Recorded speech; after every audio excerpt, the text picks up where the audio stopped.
जी, अस्सलाम वालेकुम व्यूअर्स।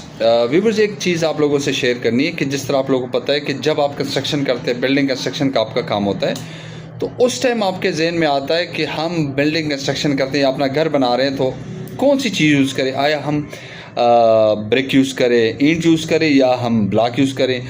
और अगर ब्लॉक यूज़ करें तो कौन-सा यूज़ करें? सॉलिड करें या उसमें जो है ना हॉलो ब्लॉक करें?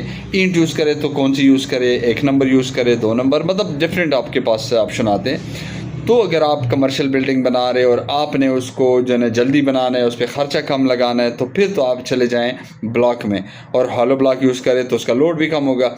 और अगर आप अपना घर बना रहे हैं और आपके पास इन्वेस्टमेंट भी है, मतलब पैसे भी हैं, आप अफ़ोर्ड कर सकते हैं, तो फिर ब्रिक में चले जाएँ। अब ब्रिक में 3-4 किस्म के ब्रिक, वो 1 क्लास के भी 2 या 3 है, मतलब आप 2 नंबर, 3 नंबर या जो भी। लेकिन अगर आप 1 नंबर ईंट यूज़ करेंगे तो आपका घर की क्वालिटी बहुत अच्छी होगी, आपका बिल्डिंग सेफ़ होगा और सीपेज नहीं आएगी।